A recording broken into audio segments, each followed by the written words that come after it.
What is going on, YouTube? I'm very excited. Today I'm going to do a production breakdown of one of my favorite songs I've ever done, which is the Watch Your Luck remix. So I am in a band called A Crash Republic. It's a pop punk band, and we slap, just a disclaimer. But we have a song called Watch Your Luck, and I decided to marry emo rap with pop punk on this remix, and I got my guy Coop on this track, so he's kind of like, you know, in that sort of like pop slash like emo rap slash pop trap, I don't even know what to call it space, but he's fire, and like, you know, he killed this verse.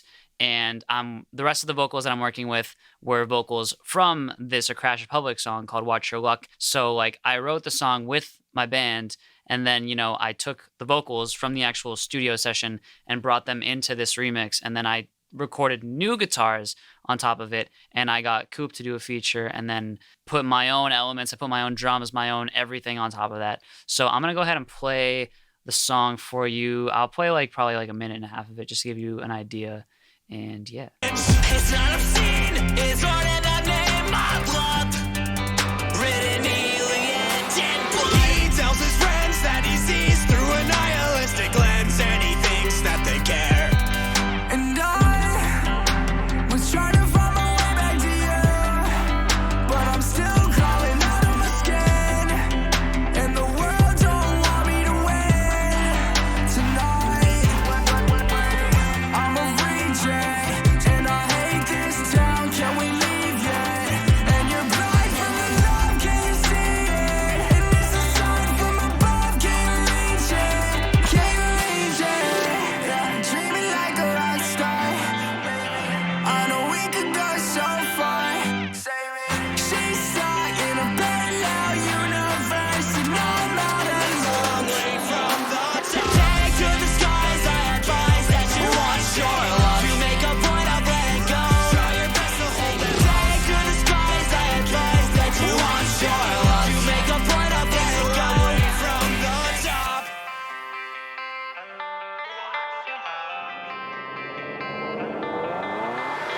We'll slow our hearts and then we'll snap them dead awake.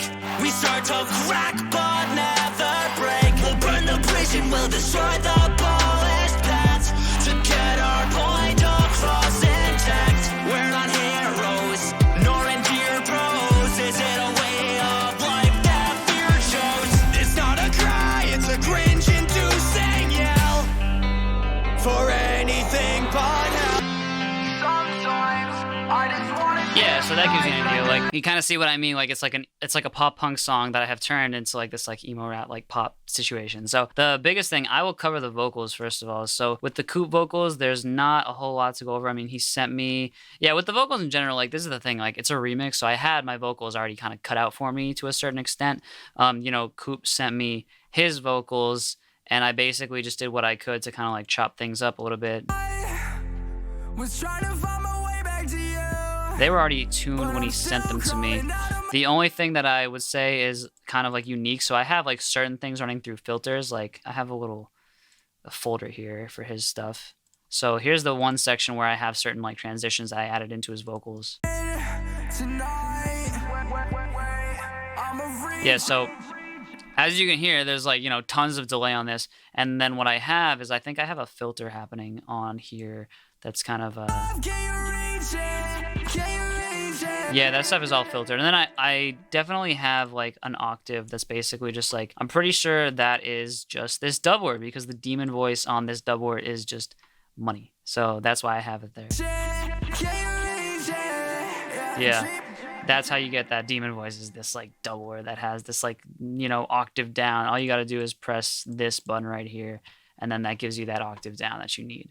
So aside from that, you know, the delay is obviously like really loud, and that's a big thing that I just wanted to fill up the space with as much of his voice as possible. But that's more of like a mix note. I'll go into that in like the mix video. I do have like, you know, I know we could go so far. so one thing that I did here is that I had like, you know, his vocals kind of like through a filter running left and then running right. Like they were normal when he sent them to me, but I kind of just wanted to have like, you know, that little bit of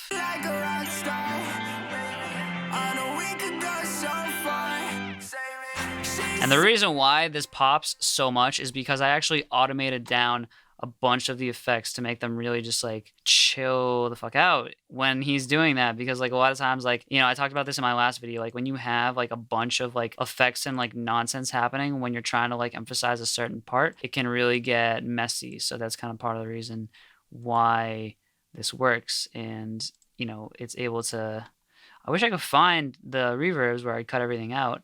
I think mainly it looks like I just cut everything out of the arrangement, and that's kind of how it was able to like achieve that, like, you know, close up vocal and then back into the arrangement. Yeah.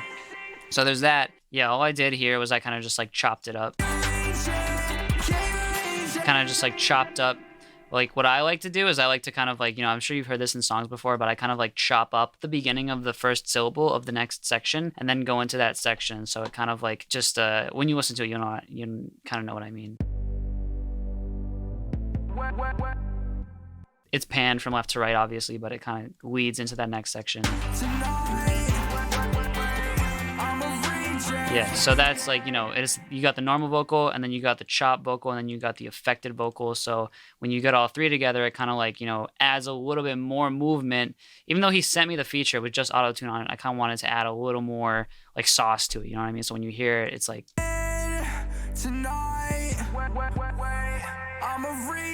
It's sick. And then when you hear it in the arrangement...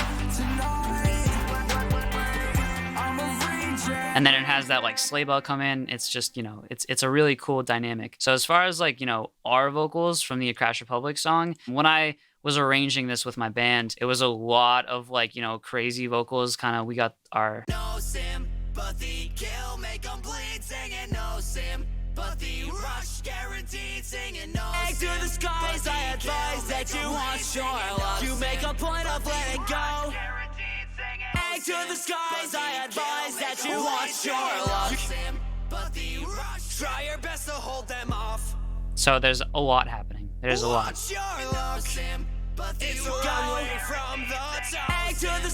And then here, I just like stuttered it. Like, this is a cool thing. I put a filter. I put it through a telephone filter, and then I stuttered it. So you'll see in the backups bus. Let me see, backup bus.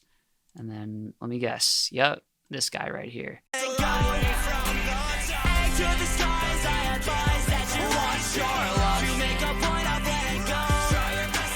So like, yeah, when you listen to this just through the filter with that little stutter effect, it's like literally just like stuttered the vocal.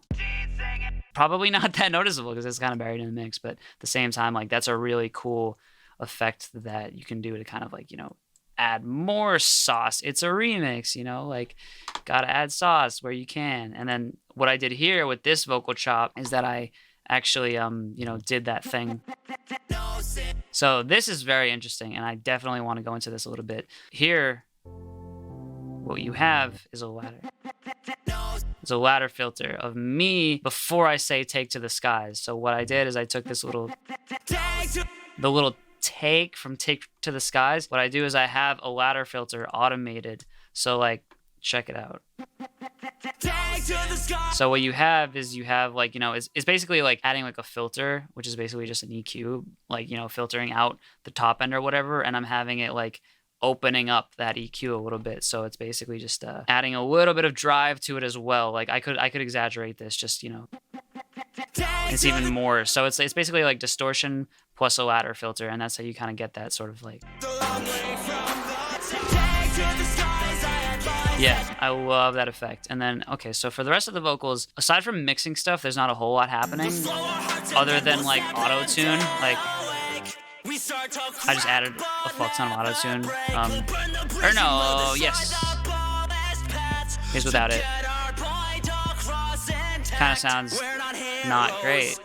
And these are the vocals that are on the record, like on the actual like pop punk record. But the thing is, like with pop punk, you probably don't have to like tune as hard. With this, it actually helps a lot if you just like add auto-tune in, especially like emo rap type shit. Like if you add that auto-tune in, it's just in the pocket much more. Here's without it. We'll slow our hearts and then we'll snap them dead awake. We start to crack but never break. We'll burn the bridge and we'll destroy the polished past. And here's with it. To get our point across intact. We're not heroes, nor endear. It's much better. And then obviously like I added some distortion to it as well, but I'm going to talk about that more in the mix video. So yeah, and then here, you know, that's all there really is to it. I mean, the vocal arrangement / vocal production was kind of just like not the hardest thing, because I already had a lot of my work cut out for me, because it's a remix of basically these vocals, you know, creating a new song underneath these vocals. So then moving on to the guitars. So I have a Schecter Hellraiser. Yeah, I have it right here. I might as well. So I have this guitar, which is basically like a, you know, Schecter Hellraiser. It's not at all like the sound that I was probably going for, like a Stratty sound, but this guitar I basically just like cranked the top end on it and made it sound, basically just did what I could to make it sound, you know, a little bit more like bright and like kind of like gave it that sound. So what I did is I basically just wrote these guitar parts underneath everything, and I recorded through a Kemper. And I had it on like one of the, I made like a clean Kemper, or I modified like a Kemper patch and made it like clean sounding. So yeah. And then I have this other lead guitar. So those are all just like arpeggiated chords, as you could see. But the biggest thing is obviously like you want to record 2 takes and you want to spread them out hard left and hard right. And that's how you get the best like wide guitar sound. Obviously there's reverb and other stuff that goes into it, but that's how you get kind of like, you know, the best sound as far as like, you know, getting a spread out like doubled guitar sound. And I have several different guitar parts here, you know, just like your basic guitar leads, you know, just like. And then this is actually taken from the song. Like I actually wrote that riff for the band. You know, that's the riff. And then there's also kind of like your lead guitar part, which is just this like high, like really high. And part of why this sounds so great is because of the delay. Because there's like a ping pong delay, as you could see. Let me actually just pull that up. Definitely more of like a mixed note, but like I look at delay part of the production process as well. Without it. So like it's just it's so it's not the same without that delay.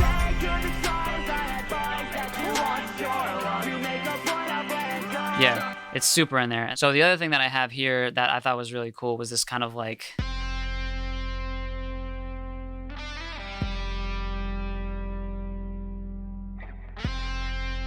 it's basically just like that one note, like the amount of like simplicity, like you can get so much like juice out of an arrangement if you just kind of like think in those like simple terms. Like, I don't know, like when I wrote this, I was like really trying to write a guitar solo, but I was also trying to make it like as simple as possible. And what I found is that through doing that, I was able to take pieces of the guitar solo and put it in the rest of the song. So here's the guitar solo like section. Or anything but now. Sometimes I just wanna live life like the last time, and you suck.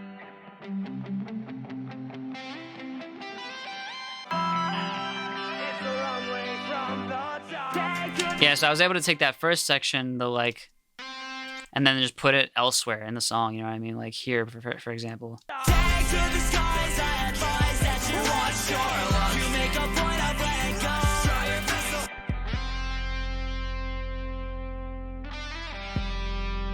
Yeah, so like, love writing simple shit because simple shit enables you to take it, put it elsewhere in the song, and have it fit like a glove. And here I have, this was cool. I actually like enjoyed this part a lot about the guitars.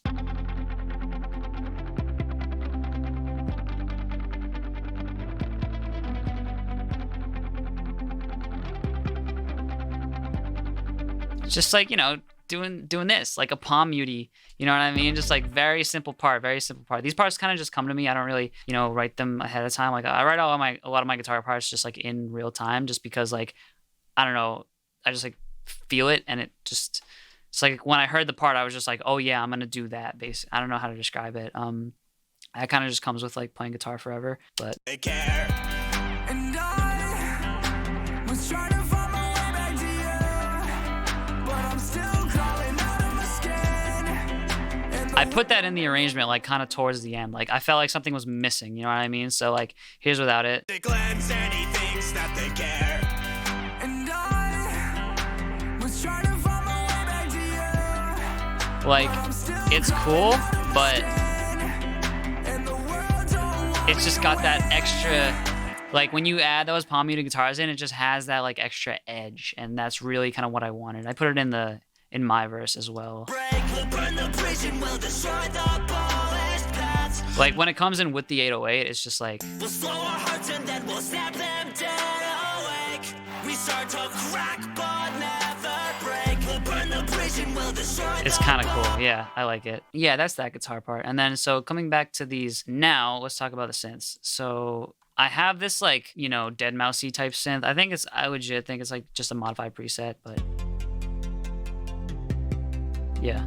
Huh.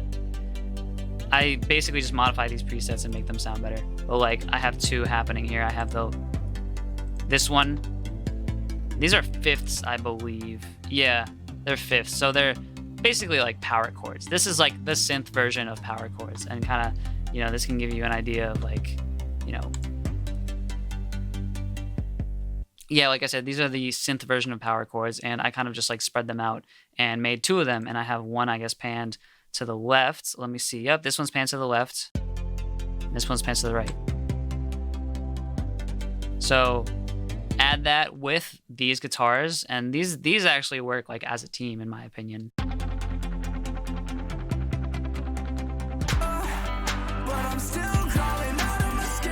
You have like all these kind of like elements just like trudging along, like keeping the song's movement going forward, I guess I'd describe it.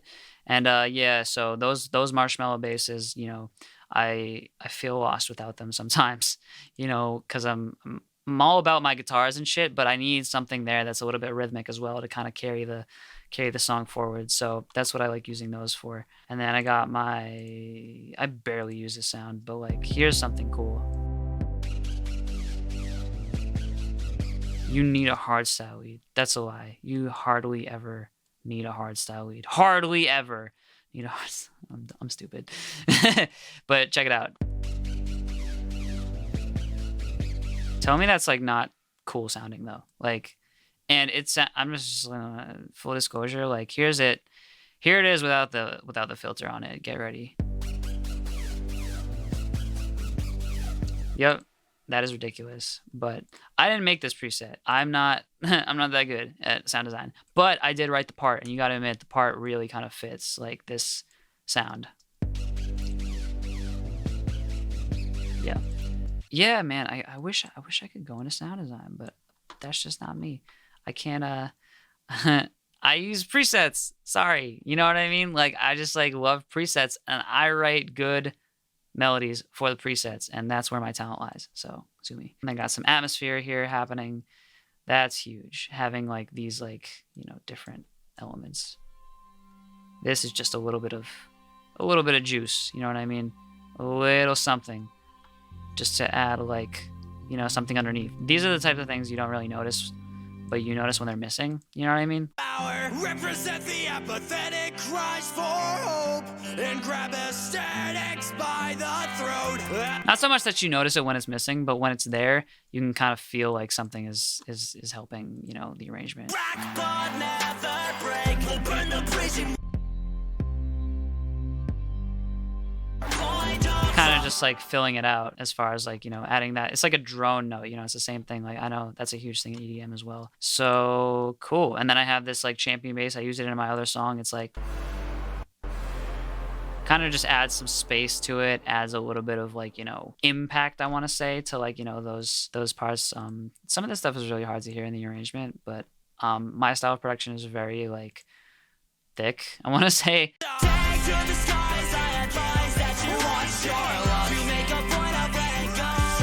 Yeah, and then this right here, crucial for the mid-range. I'm sure you've heard this thing playing like in the background of a bunch of other shit because it's like either automated on or off, or it's solo safe. So this is a pad. Yeah, all you really need is just a pad that looks like it has several voices to it. So having several voices to it definitely helps. But these pads that are kind of like filtered, as you can see, like there's no top end to this really. That's what it sounds like without the filter, but it's just mid-range. So like that mid-range really helps out with this sort of like if I cracked open an EQ on here, you'd see like this is one of the worst parts to leave. The worst parts of of like a mix. I mean, I'm like, you know, so guilty of like not tending to this part of the frequency spectrum enough, but this area right here, that 100 to 200, you can have a lot of muddiness that exists here, but you still have to have stuff there that's like melodic. You know, sometimes it's the guitars filling the space out. A lot of times it's the keyboards. Keys are huge for filling this area out. Vocals are also like warmth and stuff are great. But in this case, you know, these low pads are kind of the heavyweight for that sort of frequency area. Road adolescence, countless lessons. You like to think it as a message. It's not obscene. It's Without them, it's just the guitars. So, and then I have them here as chords as well. And that's nice. You gotta admit, that's nice. You know what I mean? Just fills in the mid-range just that little bit more. was trying to find my way back to you, but I'm still crawling out of my... Yeah. Okay, on to drums now. The biggest thing with this song is the sample selection. I got a lot of this stuff, I think from Spice, to be honest. But like, here's my epic boom. You know, that adds a little bit of impact. That, as well as this boom twang situation. So like those two things together, along with an 808, along with all the other things that I've kind of covered, create this. As a message, it's not obscene. It's Yeah, like you really hear that. You know, I actually had it a lot more in the arrangement. And my friend was like, all right, calm down. Like, how many times are we going to hear it? But like, you know, it really carries that impact. So that's why I liked it. message, it's not obscene. It's Yeah. And then I have a distorted 808 happening on top of my other 808s in certain sections of the song. So let me see if I can just solo it. It's just adding a little bit of growl to it. And I'll tell you right now what it is. It's 808. It's Yeezy 808. Heard it here first. So Yeezy 808 on top of my regular, like, you know, my regular 808. Just on the choruses. Just on like half of the choruses, basically. So like... Yeah, and then for the 808, for the normal 808, I just have like an 808 Warfare with a little bit of sustain to it, a little bit of release. The thing is, though, I'm pretty sure this 808 is just sustained the whole way through.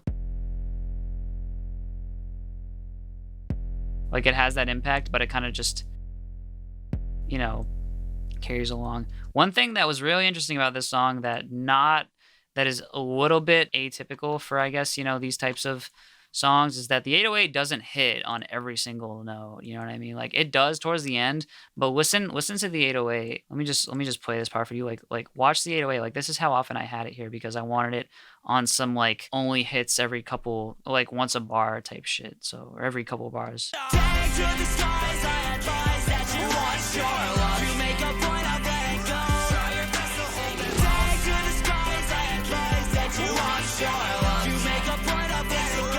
Yeah, like your 808 doesn't have to hit on every single note. You know what I mean? It's just like you can be sparing with it. In fact, your 808 may carry more impact if you're a little more sparing with it. Here, though, I went a little crazy.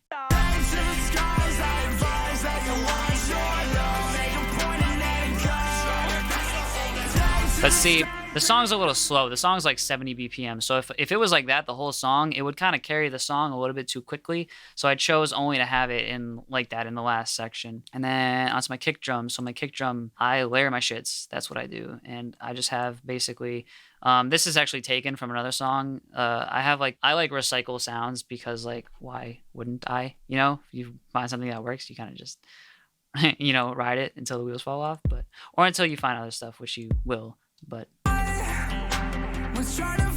I've already gone over this in my other videos, so I probably won't spend too much time on it, but that's carrying the body, that's carrying the top end, and when you put them together, got enough body, got enough top end, plus an 808. So like, you know, that's all you really need out of a kick is a good kick sample, you know, mixed well. I'll talk about the mixing in the next video. And then I got my clap here. Oh, yeah. I love this, but Yeah, this is very unique. I don't even think I use this in any of my other songs, but like it's very unique sounding, and I just felt like that alone was enough to carry like the whole song, I guess. Yeah, I like the way that sounds. There's nothing to look into there. I do have some claps here.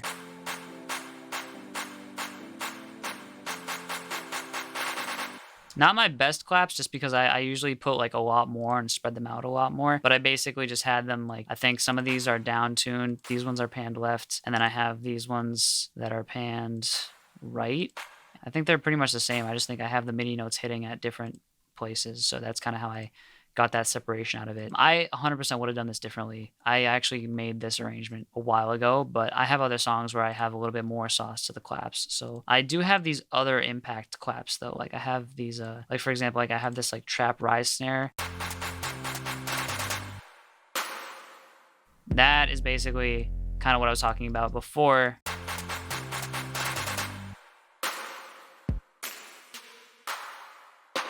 Mad drums just going through reverb, all kind of, I'm kind of pissed these are all in the center because that wasn't very cash money of me to do, to not have it be panned at all. But you know what, it's okay because I've come a long way since then. So hi-hat time. So basically I just have these hi-hats here.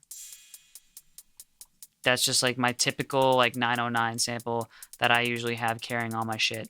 And then I have my hi-hats extra happening that are actually, I'm going to go to the chorus because all this stuff is much more obvious like in the chorus. So I have that's happening mostly in the verse because I didn't really feel the need to have like that much hi-hat sauce. But then in the chorus, when you go to your hi-hats extra section, it's a little bit more unique than that.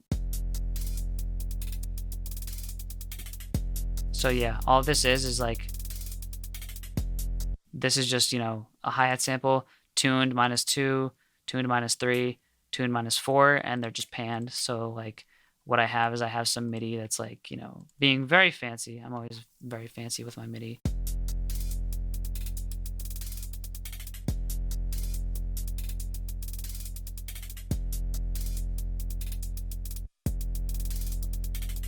So it's just like a couple of notes. I think those are triplets actually. So that's a, you know, trap thing as well as to have triplets. And then having them kind of like, they're going like a little bit like, as far as like the panning goes, they're going a little bit like this way. You know, each one gets a little bit further to the left. So that's kind of how you create a little bit of like space and like, you know, that depth to your mix. And then, yeah, basically like this is all just like fancy stuff. I love playing with this stuff. I play with this stuff until I get it to a point where I feel like there's like a really great groove within the hi-hats themselves. Yeah, I actually just like write the MIDI in and that's how I write it. But this is all based around one hi-hat. You got like your main hi-hat and then you have a few, like an open hi-hat kind of on the offbeats, and then this one, you know, you have a couple of these just doing some stuff, and then these ones on some rolls, this one just kind of on some offbeats, and yeah. So yeah, love my fancy hi-hats. And then I have a sleigh bell happening only on some of the most impactful parts.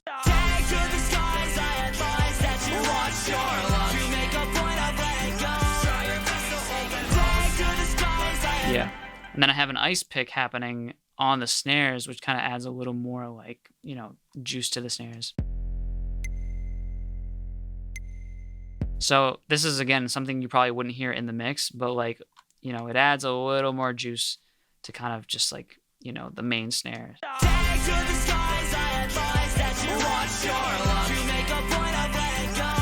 Yeah. And then I have, what else do I have other than a cash register sound? Yeah. And then, oh, I have a riser. This is like the fanciest riser in the world, but like this riser, transitions are it. Like, trust me, if you're not using like a healthy amount of transitions, there's nothing wrong with you, but you should try it. That was the one that my buddy told me to stop using so much because it was so annoying, because I had it in like OD, but I have that one in combination with this one. So combining your risers is a big thing. Like, check it out. So I combine those two together, and then on top of that, I have my epic boom and my boom twang. So I have all these like, effects together, and they're just like tell me that doesn't go together really well. Those two risers and that boom twang situation.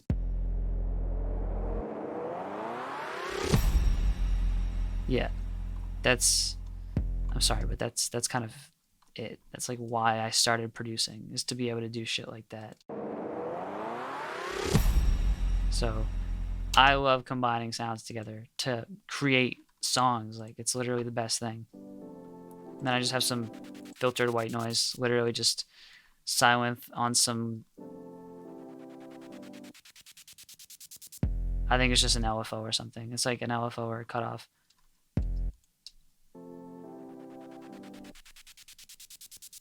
Yeah, it's an LFO that's basically going to, I think it may be the volume or something. No, it's the cutoff AB. So yeah, it's an LFO on a filter.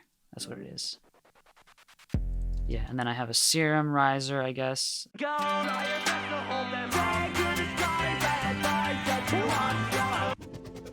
Oh yeah. Yeah, that's a serum riser. That might as well just be an effect though, because I downloaded that. I did not design that. Yeah, again, I let other people make the sounds for me because I pay for splice, so why not? And then I have a gentle riser. And then I have another tremolo sound. All these transitions together create like a soundscape before you even, like, if you listen to like just the sounds that I've been covering over the last little bit, then you'll just hear like kind of what I mean when I talk about like combining samples together.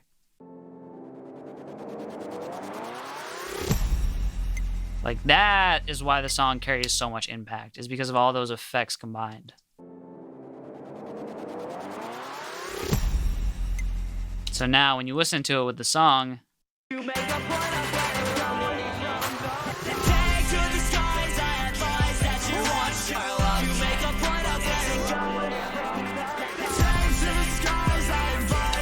so like, yeah, the song is the song, but the transitions are there to like really make the song pop and just like slap. So that's a big takeaway from that. And then, yeah, other than that, there's nothing really to this song. So,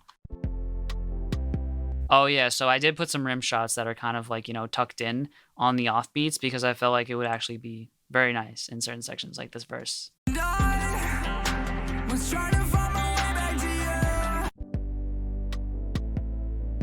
Yeah. Yeah. So that's it. So yeah, I hope this was helpful. I hope that this kind of like gave you an idea of how I actually created this song and what I did to like structure it out. It's really just like, vocals that I used as a guide and then put guitars over, and then had a lot of fun with the drums and effects, as you could see. So I hope this was helpful. Please like, comment, and subscribe, and listen to the song, because that's really what I care about, is for people to actually enjoy this music that I spent all this time on. So yeah, I just want to share that with people. So until next time, see ya.